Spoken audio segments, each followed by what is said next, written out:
김성주의 정치쇼. 안녕하세요. 75분의 1의 사나이 마성의 중독성 대체 불가 정봉주의 정치쇼 정봉주입니다. 지금 이 시각 여러분이 가장 많이 찾아본 실시간 검색어 체크해봅니다. 초미세먼지, 수도권 초미세먼지 주의보, 마스크 착용 필수, 삼지연 관현악단 140명의 관현악단, 어우 대규모죠. 북한의 심지연 관현악단이 서울과 강릉서 공연하기로 했다. 자, 서울 기차 예매 시작했습니다. 오늘 고래일 예매 전날 서울역서 밤샌 시민들도 있다고 합니다. 첫 곡 조한 제트 앤 더 블랙허츠의 정봉재 정치쇼 1부 순서 들어가겠습니다. 하영 한겨레 21 기자 자리하셨습니다. 예, 안녕하세요. 한겨레 21 하영 기자입니다. 그 사드 취재는 잘 되고 있어요? 아니 다스? 사드래 다스. 다스 취재는 잘 되고 있어요? 예, 열심히 하고 있는데 생각만큼 성과는 나오지 않고 있습니다. 예. 너무 완벽하게 한 상태에서 기사 쓰려고 그러니까 그렇죠. 요즘 검찰이 앞서가는 경우가 많이 있어가지고요. 예. 다만 뭐 공익적인 차원에서는 검찰이 앞서가는 게 꼭 나쁜 건 아닙니다. 원래 그게 좋죠. 예. 검찰이 기자 뒤를 쫓아가는 건 옳지 않죠. 지난 정부에서는 사실은 한겨레나 뭐 경향신문, JTBC 다 마찬가지인데요. 먼저 이렇게 치고 나가면 검찰이나 아니면 사정기관에서 따라오는 형국들이 많았는데 요즘은 그때도 사실 흘려갖고 먼저 가는 척 했었던 거죠. 뭐 그런 일부 그런 보도도 있었고요. 지금은 검찰에서 또 공수처도 있고요. 본인들의 입장에 또 반영이 된 부분들도 있죠. 입장이. 그래서도 하고 있어서 다스는 성과가 나올 것 같습니다. 조금 이따 다스 관련된 소식도 말씀을 드릴 텐데요. 다스부터 할까요? 네. 김성우 사장이라고, 김성우 전 다스 사장입니다. 예, 현대건설 출신이죠. 현대건설 출신입니다. 그 말씀도 드리려고 했는데 워낙 전문가시니까 제가 드릴 말씀이 없네요. 김성우 전 다스 사장이 검찰에서 주 다스, 옛날 이름도 알려지기 시작했습니다. 대부기공입니다. 대부기공이죠. 다스의 설립과 관련돼서 이명박 전 대통령에게 보고를 하고 이후 지시도 받았다고 진술한 것으로 확인됐습니다. 심경의 변화를 일으켰다 그러죠? 심경의 변화를 일으켰습니다. 이게 자수서를 내기도 했는데요. 자수서. 예, 자수서입니다. 말하자면 자수했다는 얘기입니다. 그렇죠. 전에 그 이병훈가요? 이병기 그 국정원장이 자수서 쓰고 남재준이었었나요? 헷갈리네. 뭐 하도 사건이 많으니까. 그때도 국정원장 중에 한 분이 자수서 썼었죠. 자수서를 썼고요. 지금 이현수 기조실장이라고 이름이 나오다 쏙 들어갔는데 특활비 관련돼서 진술을 했던 이현수 기조실장 같은 경우에는 뭐 자수 정도가 아니고요. 그 이것과 관련돼서 검찰에 진술을 하고 특활비 국면에서는 아주 큰 역할을 했죠. 그렇죠. 그 박근혜 정부 시절에 한 4년 정도 했었나요? 그렇죠. 그 국정기조실장 실제로 국정원의 2인자. 예, 그렇죠. 그리고 이분은 국정원 출신 아니에요. 이현수 기조실장은. 그러니까 가장 낮은 직급부터. 시작해서 국정원 아주 샅샅이 잘 알죠. 그러니까 이분 입장에서는 좀 화가 나는 거예요. 그럴 수도 있습니다. 국정원장은 정무직으로 해갖고 정치인들이 왔다 갔다 하면서 결국은 똥바지 다 자기들 뒤집어 쓴 건데 그렇죠. 왜 우리를 치냐 이런 심정이 있었던 거죠. 본인 생각에는 아마 나는 심부름을 시켜서 이거는 아닌데 싶은데 시켜서 이렇게 진술을 한 것으로 알려져 있는데 이현수 실장이 이 얘기까지 해야 돼요. 어떤 얘기요? MB 정부의 그 이게 박근혜 정부에서 시작한 게 아니고 MB 정부 때부터 왔던 관행이었다.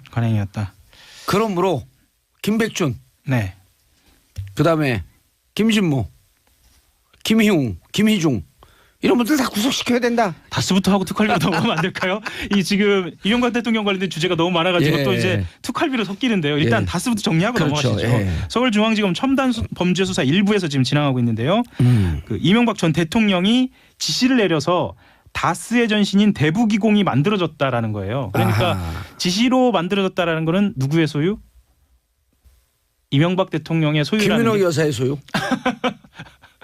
왜냐하면 집에서 동의를 받았고 그 돈은 김인옥 여사한테 나오지 않았을까요? 맞습니다. 반드시 동의는 받아야죠. 그럼요. 실질적인 권한은 가정 안에 있으니까요. 그래서 저희가 이런 얘기 했었잖아요. 김성우 사장이 여직원 누구죠? 그 무슨 격리 여직원. 예, 격리 여직원이 120억 횡령을 했는데 그렇죠. 예. 김성우의 인감도장이 없으면 안 된다. 안 된다. 예. 그럼 김성우가 인감도장을 주는 순간 둘은 이미 공범이 됐기 때문에 예. 10년 이상 무기징역까지 그 횡령 돈이 크니까. 횡령 범죄는 엄청납니다. 예, 10년 이상 무기징역까지 예. 형을 살 수밖에 없으니 김성우는 빠져나가야 누군가의 돼요. 지시로 이걸 했습니다라고 얘기할 수밖에 없는 상황이 올 것이다라고 2주 전에 우리가 얘기했잖아요. 얘기를 했죠. 예. 그래서 지금 빠져나가는 딱때 그때 된 겁니다. 예. 나는 시킨 대로만 했습니다. 그렇죠. 하하.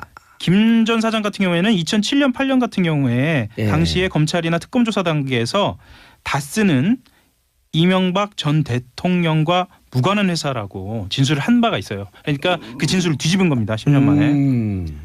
야, 10년 만에. 예. 야, 그 뒤집는데 10년 걸렸네. 맞습니다. 예. 고생 많이 하셨잖아요. 제 피선거권이 10년이거든요. 박탈이. 고생 많이 하셨어요. 10년. 예. 김 전 사장 외에도 예. 권 아무개 전 다스 전무. 그러니까 측근들이 줄줄이 불고 있는 겁니다. 예. 비슷한 취지의 자수서를 낸 것으로 전해지고 있습니다. 아, 하늘과 땅의 그물은 너무 커서 피할 곳이 없도다. 손바닥으로 하늘을 가리려다가 실패한 예. 그런 경우가 되겠습니다. 아니죠. 그래서 이제 마지막에 그래서 이게 예. 지시대로 했다. 예. 근데 120억 횡령. 예. 그다음 플러스 추가 알파의 횡령. 이것은 결국은 누구의 지시였었다. 네. 그럼 그분이 주범. 나머지 둘은 종범. 예. 이렇게 되는 거죠. 알파가 나와줘야죠. 진짜. 예. 이제 알파가 시작입니다. 알파 1억만 나와도 돼요. 그렇죠. 예, 횡령은 1억부터니까. 잔인하시네요. 예. 왜요? 뭐가 잔인해요? 잔인한 게 아니죠. 이건 그럼요. 명명백백한 겁니다. 예. 아니 너무 얼굴이 밝으셔가지고요. 저요 밝아요. 특활비로 넘어가 보겠습니다. 예, 특활비로 넘어가시죠. 특수활동비 같은 경우에는 박근혜 전 대통령을 옴짝달싹 못하게 하는 그런 또 다른 게이트로 번진 적이 있는데요. 이번도 마찬가지입니다. 예. 이건 횡령으로 딱 떨어지기 때문에 뇌물로 딱 떨어지기 때문에요. 그런데 좀 인상적인 부분이 있어요. 앞서 말씀드린 것처럼 김성우 전 사장이 진술을 번복한 것처럼 이번에는 원세훈 전 원장이 특수활동비 상납 사실을 상당 부분 시인해버린 겁니다. 왜 우리의 예측은 다 맞죠. 그렇죠. 볼 수밖에 없다. 특활비 나오면은 제가 요 방송에서도 얘기하고 또 TV로 나오는 모방송 같고 예. MB의 끝은 특활비야 그렇죠. 방산 비리로 끝날 것이다. 그거 누구한테 듣고 그렇게 말씀하시고 가요? 대단하십니다. 예. 그 하호영 기자한테 들었어요. 그런 말씀 방송에서 하시면 안 될 것 같은데 아무튼 나한테 얘기해 줬잖아요. 저기 빨리 기사 쓰세요. 그 원세훈 전 원장 방송 사고 납니다. 자꾸 예. 이렇게 당황하게 하지 마세요. 그 원세훈 전 원장 같은 경우에는요. 예. 그 국정원 자금 불법 해외 송금 의혹 관련돼서는 혐의를 대부분 인정하지 않았습니다. 예. 왜 그러냐면 재산 국외 도피가 크잖아요. 국외 도피도 크고 본인이 관련이 많이 돼 있어요. 본인이 관련이 많이 돼 있고 국고 손실 재산 국외 도피. 엄청 크죠. 와우. 지금까지 원세훈 전 원장이 교도소에서 보낸 시간보다 예. 앞으로 보낼 시간이 더 클 수도 있어요. 그러면 재산 국외 도피. 우리 밖에 지금 그 양언니 와 계시거든요. 네네. 형량은 양언니보다 내가 더 잘 알아요. 그런가요? 그러면 실전 경험이니까요. 그러면 우리 형량에 관심 높아요. 예. 그러던 원 전 원장이 청와대 상납 의혹에 대해서는 매우 구체적으로 이야기를 한 겁니다. 예. 이건 아까 말씀드렸지만 본인의 부담을 좀 덜기 위한 일종의 고유주책이 아닌가 이런 생각이 좀 듭니다. 자, 상납비 관련해서는 지금 그 특활비, 예. 특활비 상납비 관련해서 나온 사람 이름 얘기하면 지금까지 원세훈 나왔죠. 김백준 총무비서관 나왔죠. 총무기획관 나왔죠. 총무기획관 나왔고 그다음에 김진모 전 민정비서관 나왔습니다. 김진모 전 민정 2비서관 나왔죠. 네. 김희중 제1부속실장 나왔죠. 그렇죠. 그러면 2명 더 나와야 되네요. 거기까지만 하시죠. 아니요. MB가 지시했다 안 했다라고 하는 MB 이름 그렇죠. 반드시 나올 거고요. 예. 그다음에 거기까지 거기까지 한 명 하시죠. 더 있어요. 예. 땀이 오늘 많이 나네요. 네. 예. 그래서 예. 지금 턱밑까지 왔다. 정말 이제는 턱밑 아니고 예, 코끝 코끝까지. 인중을 겨냥하고 있다. 임준까지 왔다. 예. 그럼 임준까지 왔으면은 숨쉬기도 좀 어려운 상태네요. 그렇죠. 바짝바짝 조여지고 있는 상태인 것 제가 같습니다. 정치하는 사람들한테 한마디 드리겠는데요. 돈 먹지 마세요. 결국 걸립니다.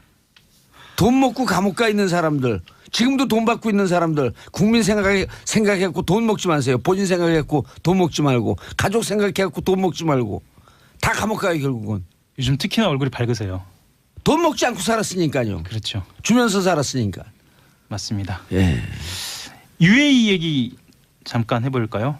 약간 지난 얘기긴 한데 예. 이게 지나지 않았습니다. 아 그런데 예. 요거는 양 당에서 서로 좀 국익을 위해서 좀 축소시키자 덮자 뭐 이런 얘기가 있으니까 저거 먼저 하는 게 어때요? 어떤가요? 삼지연 관현악단. 아 삼지연 관현. 예. 이 얘기를 꼭 해야죠. 북한이 평창 동계올림픽에서 140여 명으로 구성됐습니다. 예. 대규모입니다. 예. 삼지연 관현악단을 예술단으로 파견하기로 했습니다. 오. 어제 합의가 된 건데요. 오케스트라 단원 80여 명하고 노래와 춤 공연자 등으로 구성된 종합예술단입니다. 모란봉악단은 안 와요? 예, 여기 포함되어 있네.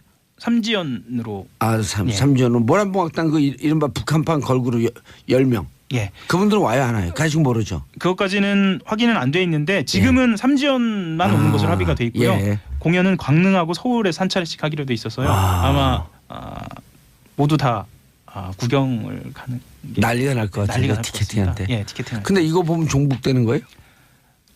종북은 아니고요. 예. 친북이면 안 된가요? 안 되나요? 삼지연을 보면 친북인가요? 저도 잘 모르겠습니다. 그러니까. 네.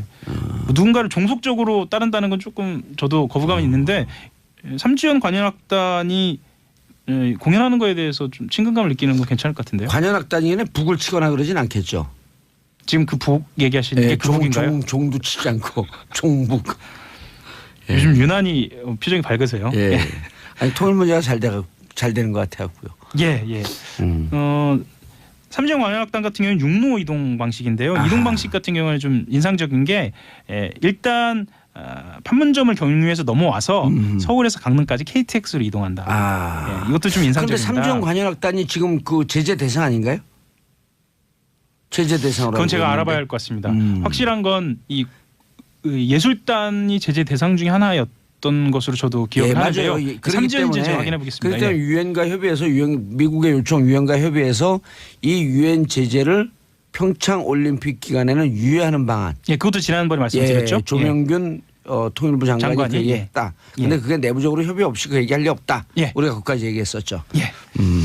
삼지연 관현악단 말씀을 드렸으니까요. 남북 예. 단일팀 얘기도 좀 드려야 할 것 같은데요. 예. 그 도종환 문화체육관광부 장관이 어제 그 개막식 때 공동 입장이 합의되면 한반도 길을 들게 되겠다라고 이야기를 하면서 단일팀 이야기하고 공동 입장하고 단일기 얘기를 한꺼번에 이렇게 좀 풀어놨습니다. 예. 실제로 역대 동학의 올림픽 역사에서 개최국 국기가 개폐막식에 등장하지 않은 경우는 없었는데요. 그것보다도 대의적인 측면에서 그리고 올림픽의 흥행 측면에서도 예. 단일기가 등장한다는 것은 또 다른 구경거리가 될 것 같습니다. 예. 그렇다. 어쨌든 이 평화 올림픽이 남북 관계 개선, 네. 북미 간의 관계 개선, 한반도 평화의 분위기를 조성하고 북이 더 이상 핵실험, 네. 미사일 실험을 하지 않을 그럼 분위기를 조성하는데 아주 결정적인 역할을 하는 겁니다. 그럼요. 뭐 이게 앞으로 손 잡고 악수하고 있다가 뒤로 칼을 겨누면 그거는 또 배신이죠, 배신. 배신이기도 하고요. 그런데 이 얘기는 저도 좀 드리고 싶은데 그런 꼼수가 숨어 있다라고 이야기하는 분들이 있는데 꼼수가 숨어 있다라는 것 자체를 우리가 알고 있잖아요. 그리고 꼼수가 숨어 이미 있으면 알고 있어요. 예. 꼼수를 안 하게끔 하면 되죠. 되죠. 예. 제가 그 인제대 예. 김해 있는 인제대 통일학부 박사과정아니에요. 근데 거기 이제 김연철 교수도 계시고 예. 진유관 교수도 계시는데 진유관 교수가 이런 얘기를 하더라고요. 북이 네. 모든 정치 일정을 2017년 12월 대선이 12월에 있을 거로 예상하고 거기에 맞춰놓은 것 같다. 이미. 예, 이미. 근데 이게 대선이 우리나라가 틀어진 거 아니에요? 그렇죠. 촛불혁명으로. 예. 그러니까 12월까지는 미사일 발사 전임 정권에서 다 끝내고 네. 새로운 정권이 오게 되면 1월서부터 평화 공세를 하려고 준비를 하고 있었던 건데 느닷없이 촛불혁명이 일어났는데 일정을 조정할 수도 없고 그래서 서둘러서 미사일 실험, 핵실험을 지난해 다 끝낸 것 같다. 그게 설득력이 있는 게 미사일 실험 같은 경우에는 1, 2개월 준비해서 안 되거든요. 안 되는 거죠. 예. 장기적인 정치 플랜이 있어야죠. 그렇습니다. 정치 플랜도 그렇고 기술적인 측면에서도 마찬가지입니다. 그게 동시에 진행되지 않으면 지난번 말씀드렸던 기계적 일정표와 정치적 일정표가 동시에 진행이 되지 않으면 안 되기 때문에 지금 말씀하신 부분도 굉장히 설득력이 있는 것으로 저도 보입니다. 그거를 통일 전문 북한 문제 전문가 중에 유일하게 진유관 교수만 그 얘기를 하더라고요. 그분이 지도교수라는 말씀이시죠 지금? 그렇죠. 아니 전 지도교수가 여러 명이 제가 찍는 대로 지도교수예요. 김현철 교수도 지도교수, 진일환 예. 교수도 지도교수. 자, 이 얘기 꼭, 단일팀. 예. 이 얘기 꼭 드리고 싶은데 시간이 얼마 남지 않은 것 같아서 판사 블랙리스트 얘기 좀 드리면 안 되나요? 하셔야 돼요. 예, 이게 의외로 보도에서 많이 나오고 있지 않은 것 같아서 이게 꼭 드리고 싶은데요. 예. 양승태 대법원장 시절에 법원 행정처가 판사들의 성향과 동향을 파악한 것으로 보이는 이른바 판사 블랙리스트 의혹을 조사 중입니다. 현재. 그런데 예. 그 조사 중인 대법원 추가조사위원회에서 관련 문건들이 다수 확보된 겁니다. 그 컴퓨터를 지워버렸다 그러더니 그 컴퓨터에서 나왔나 보죠. 나온 겁니다. 그러니까 문건 가운데 일부를 작성한 전직 행정처 심의관 판사 한 사람이 추가위 조사에서 행정처 고위 관계자의 지시에 따라서 문서를 만들었다라고 얘기했습니다. 고위 관계자라는 말이 언론에서 등장하면 이렇게 보시면 되거든요. 고위 관계, 그냥 관계자가 아니라 고위 관계자라는 것은 그 조직에 있어 최고 수장 아니면 바로 그 다음. 행정처장 아니면 대법원장. 그렇게 봅니다. 예, 알겠습니다. 네. 하영 기자, 이제 그 양승태 대법원장도 그 포토라인에 쓰겠네요. 인사하시고요. 예, 한겨레 21 하호영 기자였습니다. 감사합니다. 예, 전 광고 듣고 2부 언니 뉴스로 돌아옵니다. 정봉재 정치쇼 2부 언니 뉴스 들어가겠습니다. 자, 양언니. 양지열 변호사님. 네, 안녕하세요. 예, 오늘 처음으로 소개했죠. 그러게 깜짝 놀랐어요. 예. 예. 다른 근데- 때는 최민희 먼저 한 다음에. 아니 그 방송 시작하기 전에 방송에서도 제 얘기를 하시더라고요. 아까 하영 기자랑도. 그래요? 예. 형량에 대해서 내가 더 잘한다. 아. 형량에 대해서. 왜 그런 줄 아세요? 실제 경험자. 아니에요. 양언니보다 제가 형이니까. 언니의 형은 뭡니까 이게? 자, 혼자 노래 불러요 안 불러요? 거란사 그 노래 찾아봤어요? 아니요. 왜 안 찾아봤어요? 그게 백마강이라고 하는 노래예요. 고란사에 매주 들려주셔서 딱히 안 찾아봤어요. 중앙이 목이 쉬었어요 어제. 어제 무슨 노래를 불렀더라? 어제도 노래 부르셨어요? 네. 박종철 방송하고 타는 목마르고 노래를 불렀고 어째 박종부 형님. 그 형님이 왔거든요. 아, 그 우리가 30년을 살면서 다시 초심으로 돌아가자 결의하고 술값만 많이 나왔죠. 자, 고란중앙일보 기자님 자리하셨습니다. 네, 안녕하세요. 예. 걸크러쉬예요. 자료 좀 보내주세요. 그랬더니 인터넷 많으니까 검색해보세요. 난 저런 분 처음 봤어요. 자, 이명선 프레시안 기자님, 최민희 의원 대신 나오셨죠? 네, 오늘 하루 땜빵입니다. 예, 땜빵 전문은 여러 명이 있는데 땜빵 전문 돼지는 김용민, 아하. 땜빵 전문 팟캐스트는 이재화 변호사. 땜빵 많이 하세요? 네, 땜빵이 그냥 5분 대기조들.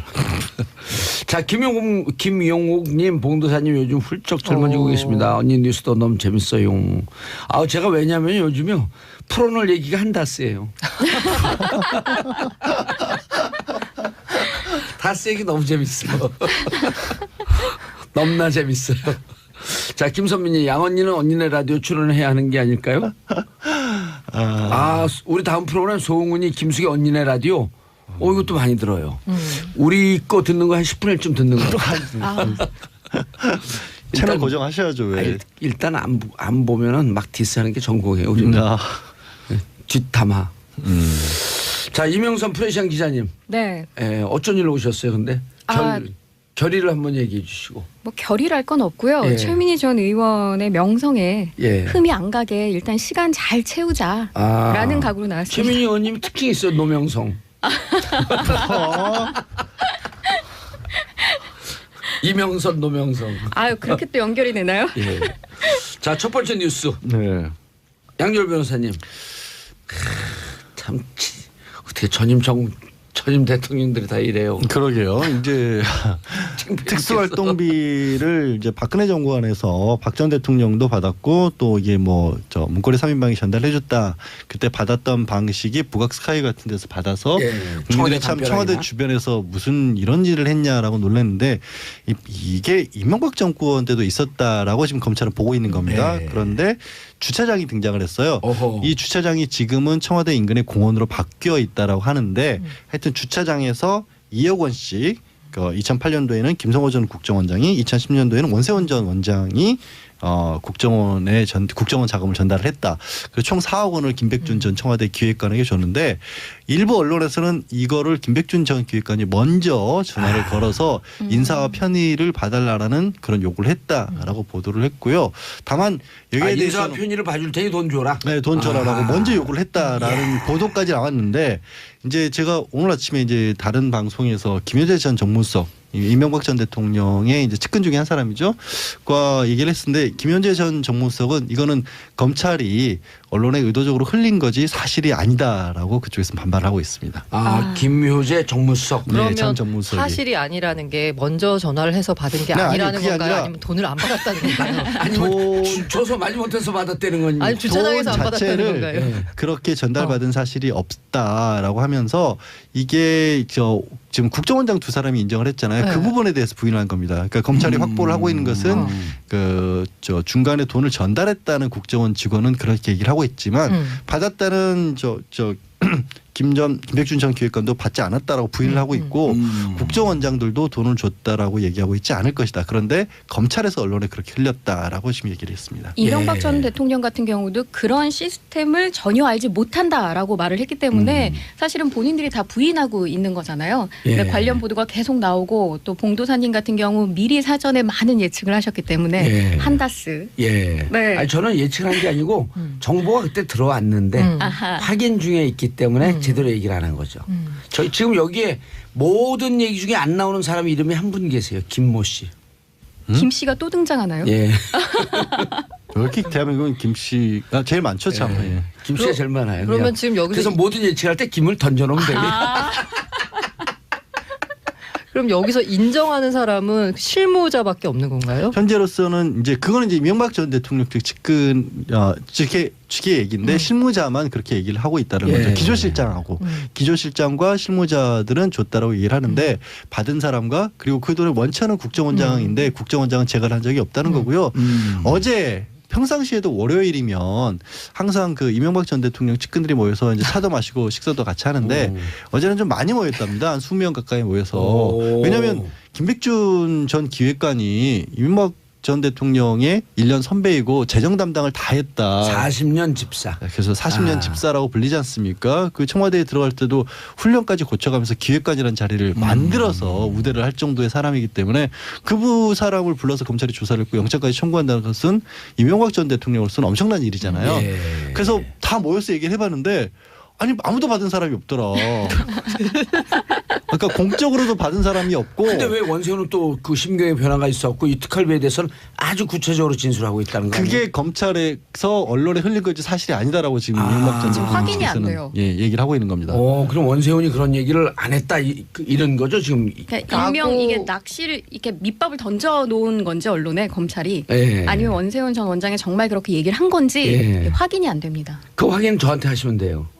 어떻게 확인 좀 해주세요. 지금 이제 다시 들어갔고 지금 한 6개월 됐죠? 다시 6개월 됐죠 원세훈이요? 그렇죠. 안 무너질 때 됐죠. 심리적으로. 그러면 이미 들어갈 때 그리고 정도원 의원이 여기 와서 그랬잖아요. 같이 서울구치소에 사는데 징역을 참 못 살고 힘들어 하더라. 원세훈 전 원장이요? 예. 그 정도원 의원이 같이 있었어요 그때. 그때 1억 5천이가 받고 들어갈 때 1억 5천 받을 때 그 1억 5천 받을 때 바로 옆에 있던 국정원 직원이 또 제가 잘 아는 후배예요. 어쩜 김모 씨 아닌가요? 화려한 인맥. 거긴 이모 씨. 근데 안에서 봤던 원세훈 원장은 너무 힘들어하기 때문에 이번에 징역 들어가면 정도원 의원이 얘기가 이번에 징역 들어가서 잘 버틸까? 이런 우려가 있는데 이제 우리는 거기서 한 발 더 나갔고 그러면은 자기가 알고 있는 것을 털을 수밖에 없는 거거든요. 왜냐하면 아까 하호영 기자도 얘기했지만 그 국고 손실 해외로 빼돌린 돈이 많잖아요. 200만 불도 빼돌렸고 또 뭐 8억도 빼돌렸다 그러니까 그거는 국고 손실과 재산 국외도피 불법으로 취득한 거기에 뇌물까지 만약에 뇌물 공여까지 들어가 버리면 이 형량이 어마어마하게 높아질 수밖에 없거든요. 아니 이제 우리는 밝은 그 대명천지의 원세훈 전 원장의 얼굴을 못 보죠. 거기서 끝내는 거죠 그냥. 그 본인은 그걸 모르겠어요. 하여튼 지금 검찰에서 나오는 얘기들은 근데 이게 흘린 거라면 어마어마한 얘기들이 계속해서 나오고 있는 거죠. 왜냐하면 또 좋아하시는 다스 얘기를 안 들을 수가 없는데. 아니 그리고 여기서 나와가기 전에 원세훈 원장의 음. 자칫 잘못하면 부인도 조사를 받을 수가 있어요. 그 펜트하우스 예, 부인도 국정원 조사받을 수가 있어요. 안가를 개인적으로 개조해서 썼다. 사택으로 얘기죠. 썼다라는 의혹도 받고 왜냐하면 있죠. 제1원장 원세훈 제2원장 부인 부인. 이렇게 했기 때문에 이 특활비 돈 문제는 또 이런 분들이 돈 문제는 부인한테 상의하거든요. 쫙 그림이 그려지잖아요. 이건 자연스러운 추정이지만 또 이 사실관계 근거에서 저희가 얘기할 거 아니에요. 근데 원세훈 전 원장이 그러고 보면 참 희한한 게 이전에 구속이 됐었을 때는 실형을 받았을 때는 사실 국정원 댓글 사건이 아니라 현직 국정원장 최초로 그 개인 비리 뇌물 혐의를 가지고 그렇죠. 처벌을 받았던 전력이 있으시잖아요. 그래서 참 안타까운 일인데 이번에는 공적인 일로도 또 연루가 된 것이 지금 검찰은 그렇게 보고 있는 원세훈 거죠. 원장의 부인은 이모 씨인 건 아시죠 다들? 예, 이모 씨예요. 예, 검찰의 수사가 좁혀 들어가고 있습니다. 아니 역대로 보면 예. 그 권력을 쥔 사람 옆에 집사 역할을 하는 사람이 늘 예. 초점, 그러니까 예. 온갖 시선과 관심을 받기 마련이었는데 뇌물을 갖다 주더라도 집사한테 갖다 주고 또 검찰의 조사를 받더라도 집사를 먼저 조사를 한 다음에 핵심자를 나중에 소환을 하게 되죠. 예. 그래서 MB 집사 같은 경우는 김백준 전 기획관이 지금 딱 잡힌 건데 박정희 시대 때 전통적인 집사의 의미가 이후락 씨로 처음 시작되다시피 예. 했습니다. 뭐 거의 역사를 전두환의 통틀어 장세동. 역사를 통틀어 이런 분이 없죠. 떡고물 근데- 파문 이런 말도 만들어내고 전두환 씨 같은 경우 근데 장부를 직접 작성했다 뭐 이런 얘기도 나오기도 하고 오. 노태우 씨 같은 경우는 가족 회의 멤버들 외에는 다른 사람들한테 돈을 맡기지 않았다. 뭐 이런 얘기도 있고요. 그러나 분명한 돈의 건 역사에 대해서 참 밝으시네요. 좀 저는 한 조사를 가지 정말 해봤습니다. 이해가 안 가는 게요. 지금 말씀하신 분 사람들 그리고 이제 박 전 대통령까지만 해도 어쨌든 정치인이에요. 그렇기 때문에 사실 정치 자금을 필요성을 느낄 수가 있죠. 부정한 돈이든 뭐 좋은 의미에서 간에 이명박 전 대통령 같은 경우는 애초에 돈이 굉장히 많으신 분이잖아요. 그러니까 지금 김백준 기획관 같은 경우도 이 아까 말씀하신 것처럼 집사로 불리는 만큼 40년 직위인데 특수활동비를 4억 원이라는 돈을 그 이명박 전 대통령 전체 재산에 비하면 그야말로 껌값인데 이걸 왜 받았는지를 모르겠어요. 저는 이해가 안 가요. 고급 등심집 갖고 한우 예.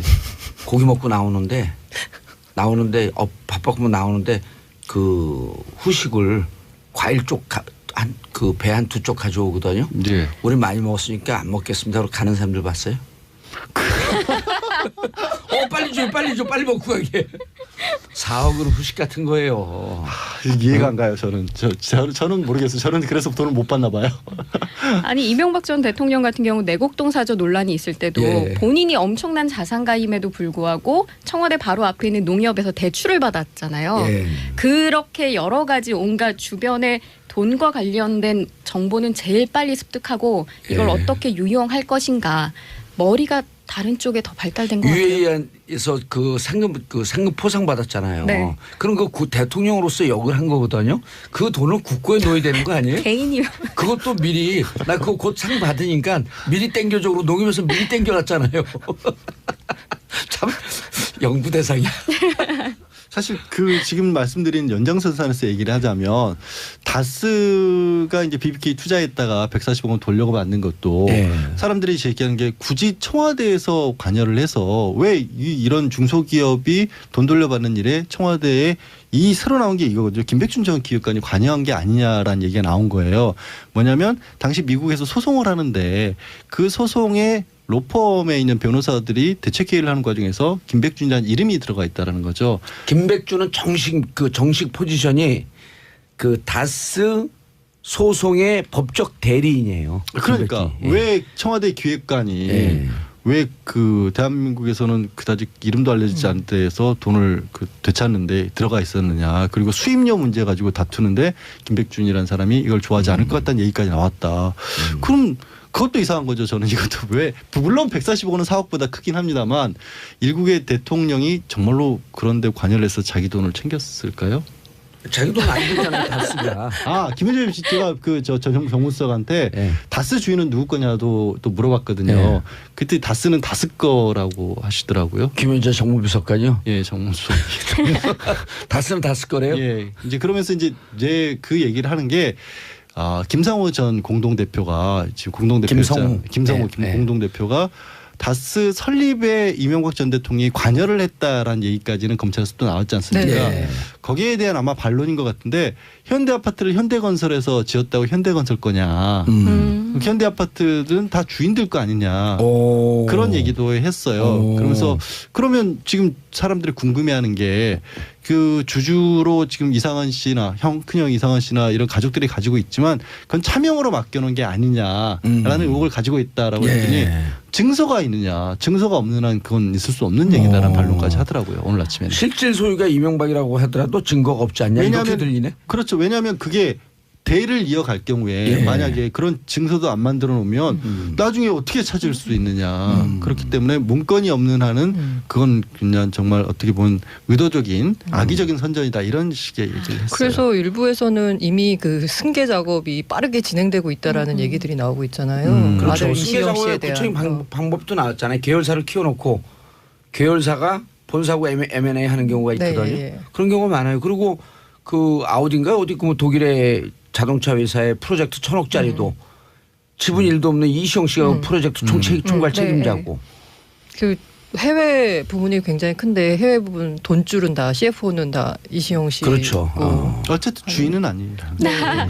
그래서 전 약간 되게 엉뚱한 상상을 해보는데요. 이 기회에 그 현재 그 문서상으로 주인인 분들이 재산권을 행사하면 안 되나요? 문서상의 주인들이요? 예, 예. 할 수 있죠. 그러니까 문서상의 주인들이 그냥 회사를 팔아버리는 거예요. 문서상의 주인이 실질 주인인데 400만 원 썼다고 경리한테 막 이렇게 서류 흔들면서 야단맞았잖아요. 그러니까 이 법적으로는 진짜 주인이니까 재산권 행사를 하면 되는 거잖아요. 하면 되죠. 그래서 엉뚱한 상상이지만 그렇게 하면 어떤 일이 벌어질까 그래서 궁금하네요. 김재정 씨가 그 2010년도에 돌아가시면서 처남이 재산이 부인한테 넘어갔잖아요. 부인한테 넘어가고 이상은 씨도 지금 나이가 이제 많거든요. 그러니까 이게 심각해진 거예요, 상황이. 차명으로 지금까지 있었는데 넘길 수 있는 과정은 빨리 작업은 진행돼야 되는데 작업이 진행되다가 국민들이 다스는 누구 겁니까? 이렇게 딱 멈춰버린 거예요, 지금. 그리고 다스는 내 거 아니다. 그래서 정도원 씨가 또 그래요. 8조 되는 회사를 포기하든지 봉변을 당하든지. 아니 이 와중에 다스는 심각한 경영 위기에 봉착했다면서 이게 노조 지원금을 중단하겠다고 오늘 또 선언을 하기도 했어요. 네, 이상한 회사예요. 그래서 고위부도설이 지금 나오고 있죠. 네, 그러나 2007년부터 2016년까지 10년 동안 다스의 연결 자산 규모가 9,189억 원에 이릅니다. 엄청난 회사예요. 그게 무슨 의미죠? 그러니까 회사에 돈을 쌓아놓고 있는데도 불구하고 지금 우리가 정권의 탄압 때문에 이렇게 회사가 힘들어져서 지금 노동자들이 길바닥으로 내몰리고 있다. 이건 정권의 탄압에 의한 회사 죽이기다라고 여론을 몰아갈 수 사내 있는 거죠. 유보금이 그렇게 많다는 거예요? 네, 뭐 연결 자금이라는 게 그 무슨 자산이 자산이요. 많다는 거예요. 자산? 네. 현물과 이제 뭐 여러 가지 것들을 합쳤을 때 9,100억 원이 넘는 자산을 가지고 있다는 거죠. 그리고 사실 그 회사 부도라고 하는 거는 돌아오는 어음 하나만 안 막으면 부도가 나는 거거든요. 그렇죠. 네. 고위부도. 네, 고위부도 설이 나오고도 있습니다. 샵 1035 짧은 문자 50원 긴 문자 100원 김상민님 명언이네요. 호호 4억은 후식 같은 것. 윤지영님 봉도사님 MB 얘기만 나오면 유독 좋아하시는 것 같아요. 왜냐면 할 얘기가 한다 쓰니까. 자 이쯤 정리. 이거 뭐야? 아니 그런데 김백준 씨 이제 구속영장 청구됐잖아요. 예. 영장 실질 심사 언제 해요? 오늘 10시 반부터 10시 반부터? 10시 반부터 진행을 하고요. 예. 아까 제가 여러 가지 말씀드렸잖아요. 과연 돈을 받았느냐 안 받았느냐. 예. 영장이 발부가 되면 돈을 받았다는 얘기예요. 그리고 원세훈 전 원장도 줬다고 얘기를 했다는 거고요. 그래서 하루면 이명박 전 대통령 측의 반박이 사실인지 아닌지가 오늘 자정이면 밝혀집니다. 근데 검찰이 근거 없이 언론에 설사 흘렸다고 할지라도 피사실 유포로 그런 거 하면 안 되는 거 아니에요? 그럼 불법이죠. 불법이라고 하는데 어쨌든 기자들이 물어보면 김백준 씨, 저 원세훈 씨가 이제 심경의 변화가 있는 것 같아요. 그럼 기자들은 쓸 거예요. 심경의 변화 있어. 특합이 좋다고 진술. 여기 기자 두 분 계시잖아요. 자, 제가 이제 검사를 원세훈 물어보세요. 원세훈 원장이 진술을 했나요? 심경의 변화가 좀 있어서 좀 많이 협조적이에요. 검찰 관계자에 따르면 이렇게 그러면은 그러니까 이제 돈을 검찰 관계자에 줬다는 거야, 안 줬다는 거야. 검찰 관계자에 따르면 뭐라고 말했다. 이거를 이제 풀이를 하는 거죠 기자들이. 예. 이런 말 하는 건 뭐 줬다는 의미다. 줬다는 의미다. 예. 네. 그리고 그러면서 검사가 요즘 수사기가 좀 쉬워졌어요. 그럼 검찰 수사 가속화. 다음 이슈 누구를 위한 대중교통 무료인가? 이게 무슨 말이죠? 어제 혹시 그 출퇴근 시간에 지하철이나 버스 타보신 분 계세요? 저요. 이게 딱 찍으니까 뭐가 나오나요? 0이라고 찍히더라고요. 그렇죠. 네. 어제 바로 출퇴근 시간에 지하철 버스가 무료였습니다. 이용들을 안 해보셨나 보네요. 아니 저는 무료 이용했어요. 퇴근 시간에. 네. 그 이유가 뭐냐면 이게 이제 그 미세먼지 저감 대책의 하나인데요. 이 나쁨으로 그 일정 수치 이상 경보가 발령이 되면 미세먼지를 어떻게든 줄여보자. 그래서 이제 자동차에서 나오는 그런 매연이나 이런 미세먼지를 좀 줄이고자, 그러니까 자동차 이용, 승용차 이용을 좀 줄이고자 대중교통을 무료로 해주면 아무래도 대중교통을 좀 많이 이용하지 않겠느냐라고 해서 대책을 지난 6월에 처음 만들었는데요. 실제 시행된 거는 어제가 처음이었습니다. 그래서 과연 효과가 있었을까? 50억 정도 효과가 있었는지. 이게 뭐냐면 이게 대중교통을 아니, 효과가 아니라 효과가 있었나요? 이게 이제 효과라고 표현하려면 비용하고 그래서 그 넣어진 결과 이거를 비교를 해봐야 되는데 가성비라 그러는 뭐 가성비라고도 할 수 있죠. 지금 이제 가성비가 상당히 떨어집니다. 왜냐하면 현행 승객 기준으로 하루에 한 대중교통 무료로 해주면 서울시가 부담해야 되는 게 50억 정도가 됩니다. 그러면 이 50억 원 도대체 어디서 나오느냐? 그럼 바로 서울시 자금이니까 어디죠? 세금에서 나오는 거잖아요. 그러면 네 이를 통해서 미세먼지가 얼마나 줄였느냐를 보면 미세먼지가 얼마나 줄었는지는 사실 뭐 파악하기 어렵지만 그럼 과연 대중교통 이용이 얼마나 늘었느냐를 볼 수 있잖아요. 지하철이 2.1% 늘고 시내버스 이용객은 0.4% 늘었습니다. 안 늘었네요 거의? 거의 안 늘었어요. 근데 거리에 차는 확 줄었던데? 그게 희한하네. 아니 근데 서울시 진입 차량 역시 월요일 출퇴근 시간보다 지난주 월요일이요 1.8% 주는데 그쳤습니다. 그럼 일단 이제 그 숫자로 보이는 대중교통 이용도 크게 늘지 않았고 그 차량도 크게 줄지 않았고 그럼 이게 과연 미세먼지 대책에 도움이 되느냐? 50억을 들여가지고 여기에 대한 이제 비판이 나오는 거죠. 그래서 일부 시민들은 야 공짜니까 좋다라고 말씀하시는 분들도 있고. 야 2% 0.4%는 진짜 문제네. 네. 차라리 이 50억을 들여서 다른 미세먼지 저감 정책을 하는 게 오히려 미세먼지를 줄이는데 실질적으로 도움이 되는 거 아니냐라고들 얘기하고 있는 거죠. 알겠습니다. 자세한 그 찬반. 비판 얘기는 조금 이따 하시고요. 방금 휴대폰 벨소리가 난 거에 대해서 죄송합니다. 책임지고 하야하겠습니다. 광고 듣고 3부 돌아오겠습니다. 채널 고정해서 정봉재 정치쇼 3부 순서 들어가겠습니다. 자, 지금 언니 뉴스 양지열 변호사, 고란중앙일보 기자님, 그리고 처음 땜빵 전문 이명선 프레시안 기자님 자리하셨습니다. 하고 계십니다. 자, 댓글 올라왔어요. 샵1035 이정현님, 자가용 줄여보려고 한 건데 많이 줄이지 못한 것 같아요. 다른 방법이 필요하지 않을까요? 강미애님, 경기도에서 오는 사람이 많은데 경기도 출발 유료라서 아쉬웠어요. 이런 거 정치적 입장 떠나갖고 좀 진짜 이게 협업으로 해야 되는데. 반면에 이제 이런 문자들도 있어요. 한 번 시행하고 결과로만 평가하기는 좀 그러네요. 위에 두 개는 좀 아쉽다는 얘기. 이거는 김주현님은 조금 더 장기적인 결과를 봐야 되는 거 아니냐. 2992님, 저는 그래도 서울시가 노력하고 있구나라고 하는 생각이 들었습니다. 자연스레 경각심을 가지게 됐고요. 박원순 시장님이 잘 하고 계시죠. 이런 거 열심히 노력하고 그러는데 성과 좀 익숙하지 않아서 그런 거 아닐까요? 아니 근데 그리고 아까 일단 경기도에서 출발하는데 유료라고 말씀하셨잖아요. 이것도 약간 문제인데요. 사실 서울하고 경기도하고 행정자치구역상은 분리돼 있지만 두 곳을 오가시는 분들이 굉장히 많잖아요. 무척 많죠. 네, 그게 185만 명이라고 합니다. 근데 이게 만약 효과를 발휘하려면 185만 명이? 예. 우리 아들 군대 갔는데 훈병인데 번호가 185번인데. 그 양쪽에 두 자치도에서 다 시행을 해야지 두 곳 다 시행해야지 효과가 있는 건데. 인천도 안 하기 때문에 인천하고 경기. 그렇죠.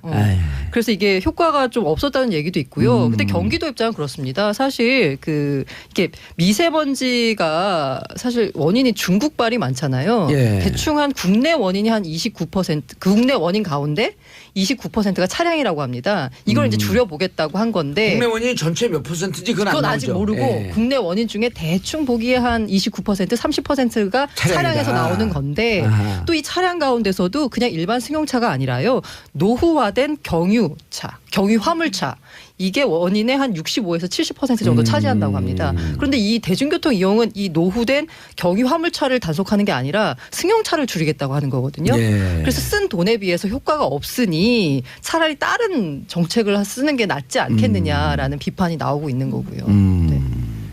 그러니까 자동차 정책 이런 것도 좀 국가적 차원에서 좀 해줘야 되는 게 유럽은 디젤로 갔다가 다시 전기차로 좀 옮겨가는 네, 추세. 네, 예. 일본은 일찍이 전기차로 가는 추세. 그럼 국가가 이런 거에 대해서 아젠다를 세팅을 해야 돼요. 어디로 갈 거냐 우리는. 아젠다 세팅 한번 했었잖아요. 했어요? 클린 경유라고 해서 경유가 좋은 것처럼. 아, 그런 적 있었나요? MB 때 그런 거 아니에요? MB 때 그렇게 했죠. 그렇죠. 다시 MB 나오나요?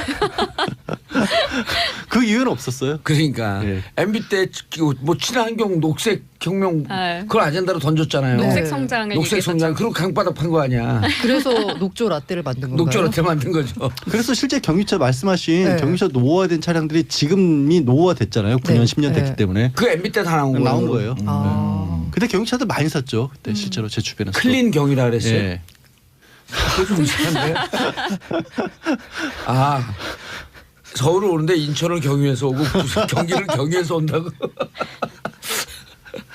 그래서 어떻게 그 서울시 입장은 뭐 안 나왔나요? 뭐 아직 안 나왔고요. 예. 이제 한번 뭐 처음에 아까 말씀하신 대로 처음 한 거잖아요. 그래서 이제 앞으로도 시행을 할까 말까인데 지금 또 쉬운 문제는 아니네요. 저 쉬운 같은 문제 경우는 아니에요, 원래 진짜. 이제 대중교통 이용을 하기 때문에 어제도 그냥 자연스럽게 네. 탔어요. 영원히 나온다는 것도 사실은 인식을 못하고 그냥 탔는데 많이 늘지는 않았더라고요. 그러니까 원래 타던 분들은 늘 타는 네. 거고 갑자기 이것 때문에 승용차를 놓고 오기는 쉽지는 않았을 건데 그렇죠. 이제 주차장 같은 데를 서울시는 뭐 이제 일부 관용 주차장이긴 하지만 아예 홀짝제를 해서 절반을 막아버리겠다는 입장이기 때문에 이럴 때는 그러면 현실적으로 조금 도움은 될 것 같기도 하는데 조금 더 그러니까 좀 면밀하게 검토를 해서 더 늘릴 수 있는 부분 늘리고 해야겠죠. 아니, 반면에 그, 제 예. 주변에서는 그 아이를 항상 미세먼지 이렇게 발령주의보 뭐 이런 게 나오면 자동차를 태워서 학교를 보냈다는 거예요. 근데 어제 같은 경우는 엄마가 같이 마을버스를 타고 단말기에다 카드를 찍고 0이 나오지 왜 0이 나오는지 알아라고 설명을 하면서 갔다는 거죠. 되게 예. 훌륭한 그러니까 엄마네요. 어느 정도 각성 또는 정보를 알려주는 이런 어떤 식으로 활용하느냐에 따라서 사실은 다른 효과는 분명히 있었던 것 같아요. 근데 뭐 이렇게 교육적인 효과가 있지만 이 50억이라는 돈을 쓰면서 그 미세먼지 저감 효과가 없는 정책보다는 뭔가 더 실질적인 실효적인 정책을 취하는 게 더 아니 맞다고. 단계적이라도 그 아까 말씀하셨던 디젤 네, 노후 경유차 문제가 더 노후 심각하다고 경유 차량들 보거든요. 그것을 전환하는데 좀 예산 지원을 한다든지 이렇게 좀 중장기적으로 국가와 그 중앙정부와 지방정부가 같이 손잡고 하면 안 되나? 지금 일단 경유차에 주는 혜택 같은 것들을 좀 줄여서 과거에 늘어났던 부분들을 유도를 하고 있긴 하거든요. 근데 그 사이에 그걸 줄여갖고 경제적 부담을 더 줄 게 아니고 전환하는데 좀 경제적으로 지원을 해줘야죠. 전기차 같은 경우에는 많이 지원을 하고 있어요. 네. 올해 좀 많이 축소를 했지만 지난해 같은 경우에는 거의 절반까지 차량 구입비를 국가하고 지방자치단체에서 지원을 했고 전기차? 예, 전기차. 어허. 올해까지도 전기차 같은 경우는 워낙 비싸니까 예. 그래도 꽤 많은 액수를 절반까지는 안 하고 좀 줄었거든요. 그래도 지원을 하는 걸로 알고 있습니다. 이게 참 근데 어려운 게 이 전기차를 예를 들어서 뭐 테슬라나 뭐 이런 거를 저 지난 주말에 테슬라를 처음 보고 우와 싶었는데 테슬라가 돌아다니는구나 한국에도.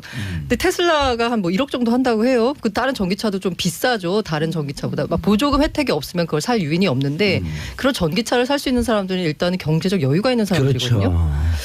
그래서 이제 뭐 장려해야 되는데 이 반면 이 노후 경유 화물차 모시는 분들은 오히려 생계형이시거든요. 다 생계형이죠. 예, 이분들을 전기차로 이렇게 전환을 시키려고 유도하면 아무리 보조금을 지원을 해준다고 해도 이 분들의 당장 지출이 나갈 수밖에 없기 충전소 때문에 문제 같은 것들이 예. 현실적으로 불거져지기 때문에 참 어려운 문제예요. 아니 또 화물차는 전기차가 없잖아요. 예, 없죠 아직. 승용차만 네, 있고. 예.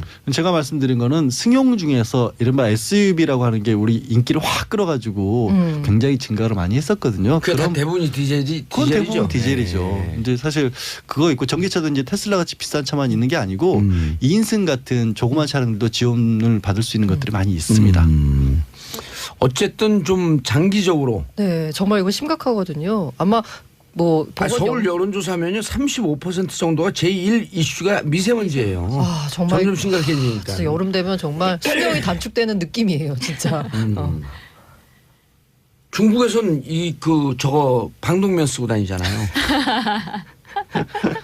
그 얼마 전에 기사 보니까 또 방독면은 불량으로 만들어갖고 다 샌대 이제. 중국 사람들 참. 마스크 쓰고 할까요? 저 마스크 쓰고 왔었는데.